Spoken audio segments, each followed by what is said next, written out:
இன்று மகளிர் தினம். இந்த மகளிர் தினத்திலே மகளிரை குறித்து பல விடயங்கள் பேசப்படுகின்ற பொழுது நம் மனதிற்குள் ஒரு வலியான ஒரு விடயம் எட்டி பார்த்தது. அது ஒரு ஊடகம் ஒன்றிலே ஒரு காணொலியை பார்த்தேன். அந்த காணொலியில் மிகவும் நொடிந்து போன நிலையிலே ஒரு பெண் படுத்துக்கொண்டு, அதாவது அவர்கள் நோயுற்று படுத்திருக்கின்றார். படுத்திருக்கக்கூடிய பெண் மிகவும் கண்ணீரோடு குறிப்பிட்ட ஒரு அரசியல் தலைவரை மையப்படுத்திய சில கருத்துக்களை பதிவிடுகின்றார். இந்த காட்சியை பார்க்கின்ற பொழுது உண்மையிலே மனது வலிக்கத்தான் செய்தது.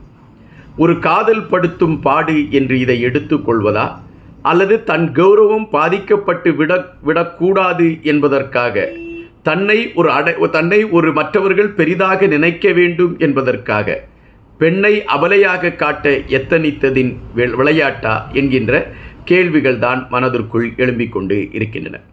நாம் தமிழர் இயக்கம், இந்த இயக்கம் ஆரம்பிக்கப்பட்ட பொழுதும், இந்த இயக்கம் வளர்ச்சியை நோக்கி சென்று கொண்டிருந்த பொழுதும் ஒவ்வொரு தமிழருடைய மனதிலுமே ஒரு எதிர்பார்ப்பு இருந்தது. இன்று வரை அந்த எதிர்பார்ப்பு எந்த தமிழர்களிடமும் குறையவில்லை. கண்டிப்பாக நமக்கான அடுத்த நகர்வை நோக்கி கொண்டு செல்வதற்கான ஒரு களமாக அல்லது ஒரு தளமாக இந்த நாம் தமிழர் இயக்கம் இருக்கும் என்ற நம்பிக்கை எல்லோரிடமுமே இருக்கிறது, இருந்து கொண்டுதான் இருக்கின்றது.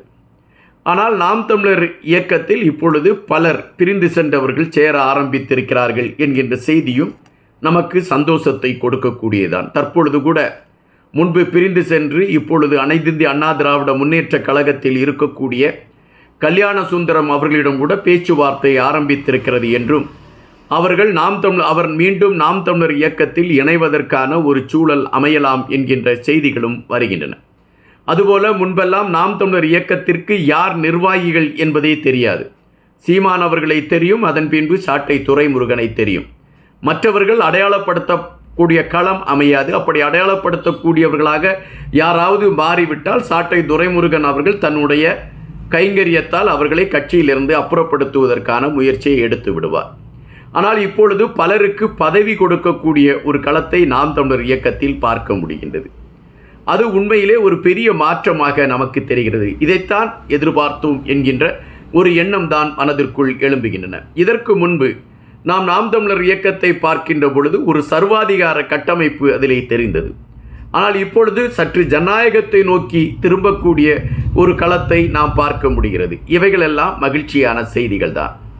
இந்த மகிழ்ச்சியான செய்திகளை நாம் பார்க்கின்ற பொழுது இன்னும் சில செய்திகள் வருத்தத்தை தருகின்றன.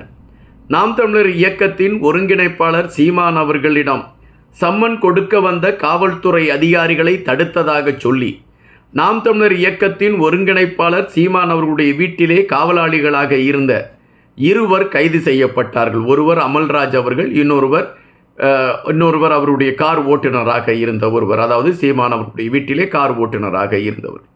இந்த 2 பேரும் கைது செய்யப்பட்டு அவர்கள் முன்ஜாமீனுக்காக செங்கல்பட்டு நீதிமன்றத்தில் அவர்கள் முன்ஜாமீனுக்காக கோரியிருந்தார்கள். அதை அந்த நீதிமன்றம் நிராகரித்து விட்டது. இப்பொழுது அவர்கள் சென்னை உயர்நீதிமன்றத்திலே அதற்கான மனுவை கொடுத்திருக்கின்றார்கள். மார்ச் 10ஆம் தேதி இந்த வழக்கு எடுத்துக்கொள்ளப்படும் என்று குறிப்பிடுகின்றார்கள்.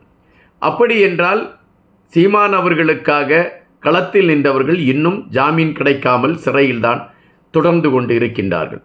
ஆனால் சீமான் அவர்கள் மீது விஜயலட்சுமி அவர்களால் போடப்பட்ட வழக்கு சம்பந்த விடயத்தில் உடனடியாக 20 லட்சம் ரூபாய் கொடுத்து அரசு பின்புலத்தில் இருக்கக்கூடிய ஒரு வழக்கறிஞரை பிடித்து அந்த வழக்கிலிருந்து தனக்கு இடைக்கால தடை வாங்குவதற்கான களத்தை சீமான் அவர்கள் எடுத்த அந்த வேகம் இந்த தொண்டர்களை மீட்பதற்கான களத்தில் இல்லையோ என்கின்ற கேள்விகளையும் பலர் எழுப்பிக் கொண்டு இருக்கின்றார்கள். இதற்கான விளக்கங்களும் இதற்கான அந்த கருத்துகளையும் பதிவிட வேண்டியது நாம் தமிழர் இயக்கத்தில் உள்ளவர்கள்தான்.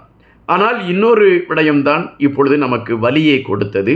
விஜயலட்சுமி அவர்களுடைய சகோதரி விஜயலட்சுமி அவர்கள் சீமான் அவர்களிடம் திடீரென்று கோபமாக பேசுவார். அதன் பின்பு மாமா என்று பேசுவார். அதன் பின்பு உங்களை நினைத்து கொண்டு இருக்கிறேன் என்று பேசுவார். அதன் பின்பு நான் இந்த வழக்கில் இருந்து பின்வாங்கி விடுகிறேன் என்று பேசுவார். ஒருவேளை விஜயலட்சுமி அவர்களுக்கு பல நெருக்கடிகள் இருந்திருக்கலாம், பல சிக்கல்கள் இருந்திருக்கலாம். அதிலிருந்து தன்னை பாதுகாத்து கொள்வதற்கான களங்களை எடுப்பதற்கு அவருக்கு வழி தெரியாமல் இதுபோன்ற தடுமாற்றத்திற்குள் அவர் பயணிக்கக்கூடிய ஒரு களங்கள் ஏற்பட்டிருக்கலாம். தற்பொழுது இந்த சீமான் அவர்கள் சார்ந்த விடயங்களில் இருந்து நான் இந்த வழக்குகளில் இருந்து பின்வாங்குகிறேன் என்று விஜயலட்சுமி அவர்கள் அறிவித்திருந்தார். அதை பின்வாங்கிறேன் என்று அமைதியாக இருக்கிறேன் என்று அறிவித்தார். அதற்கு அவர் குறிப்பிட்ட காரணம் என்றால், உச்சநீதிமன்றத்தில் எனக்காக யாரும் போய் வாதாடவில்லையே என்கின்ற ஒரு கருத்தோடு அவர் அந்த காணொலியை அவர் வெளியிட்டிருந்தார். இதுதான் என்னுடைய கடைசி காணொலி என்று அவர் வெளியிட்டிருந்தார்.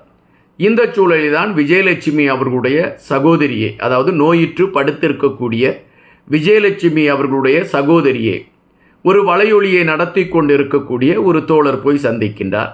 அப்படி சந்திக்கின்ற பொழுது விஜயலட்சுமி அவர்களுடைய சகோதரி மிகவும் அவருடைய அந்த உடல்நிலையை பார்க்கின்ற பொழுது மனதிற்கு வருத்தமாகத்தான் இருக்கின்ற. யாராவது ஒருவர் நோயுற்று வீழ்ந்து விட்டாலே அவர்களை பார்க்கின்ற பொழுது நமக்கு ஒரு வலியாக இருக்கின்றது.